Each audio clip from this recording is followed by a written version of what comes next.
নমস্কার। আজকের টপিক হচ্ছে না বলতে শেখা।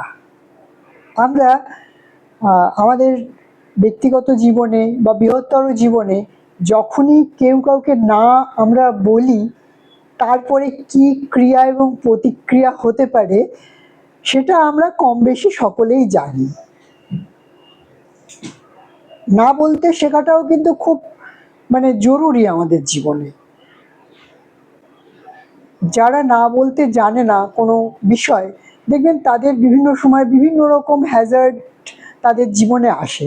যেমন আমার জীবনে আমি খুব রেয়ার কাউকে হয়তো কখনো বলেছি যে না আমি পারবো না করতে।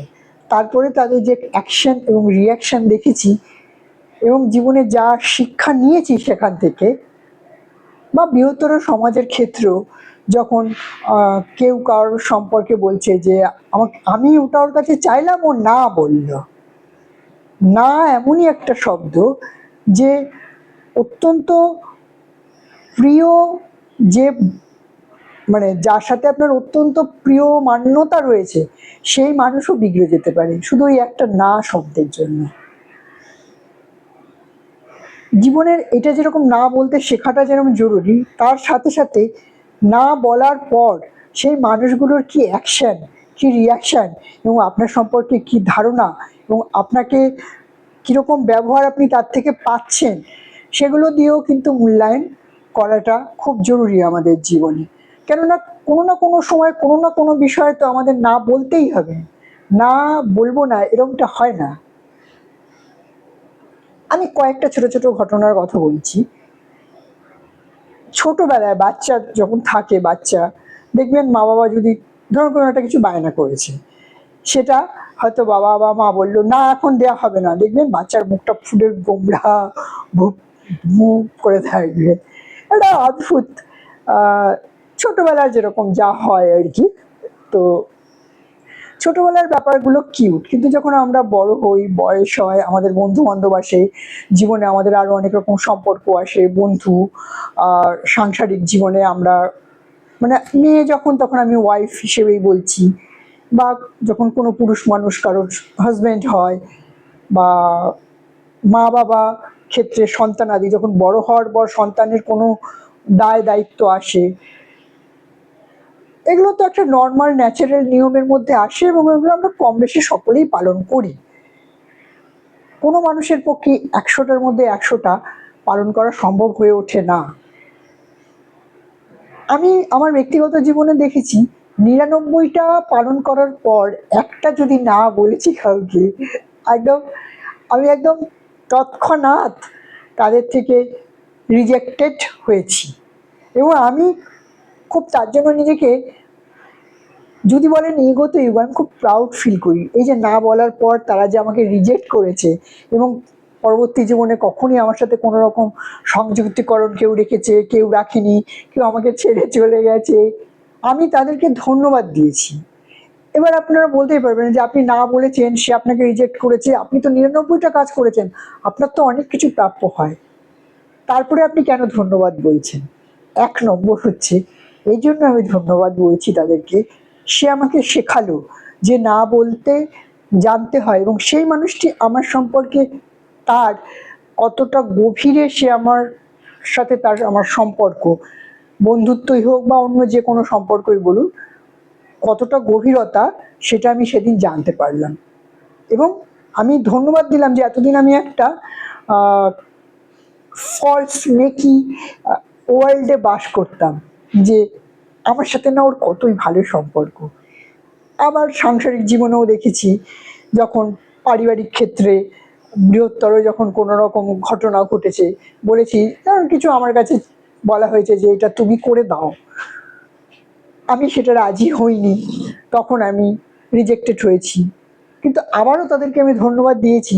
আমি ধরুন দীর্ঘদিন ধরে যে মানুষগুলোকে চিনতাম, তারা যেমন ভেবে আমি আমার জীবনটা আমি অতিবাহিত করছিলাম শুধু ওই একটা না বলার জন্য, হয়তো আমার নেচার অনুযায়ী আমি কোনো না কোনো সময় তাদেরকে হ্যাঁ বলে দিতাম যে ঠিক আছে, যখন চাইছে তো বায়না করছে বা বলছে সেটা আমি দিয়ে দেবো, ওটা আমার নেচার। কিন্তু না বলার পর তাদের আর সহ্য হয়নি, সাথে সাথে তাদের রিয়াকশন।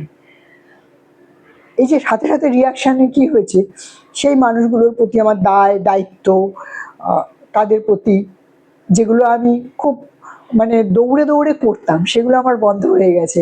তাহলে কি আমি উপকৃত হলাম না? আমাকে উপকার করলো না? আমি তো উপকৃত হলাম। তাহলে আমি যখন উপকৃত হলাম, তখন আমি তাদের আমার কাছ থেকে কি পাওনা? ধন্যবাদ পাওনা, ধন্যবাদ দিলাম। দেখুন, ব্যক্তিগত জীবনে আমার যেরকম অভিজ্ঞতা আছে, সেরকম প্রত্যেকটা মহিলা এবং পুরুষেরই আছে।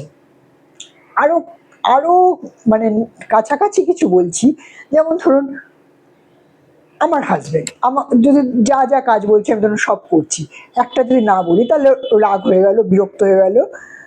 এরকম শুধু আমি না, বা উল্টো দিকে আমি এরকম অনেকের হাজবেন্ডরাও দেখেছি যে কিছু বললে, কিছু বলছে যে তুমি এটা করে দাও ওয়াইফকে, ওয়াইফ সেটা করতে রাজি হয় না, বা হাজবেন্ড করতে রাজি হয় না। এবার হাজবেন্ড করুক বা ওয়াইফই করুক, দুপক্ষেরই এই না বলাতে তখন যে যাকে না বলে অপরের খুব বিরক্ত হয়। এবং আমি বলছি না যে এতে দায়িত্ব কমে যায়, কিন্তু কোথাও একটা এই যে না বলার জন্য সেই সময়টুকুর জন্য কিন্তু তাদের দুজনের মধ্যে একটা মানে না পাওয়ার জনিত কারণে একটা রাগ, বিরক্তি একটা আসে।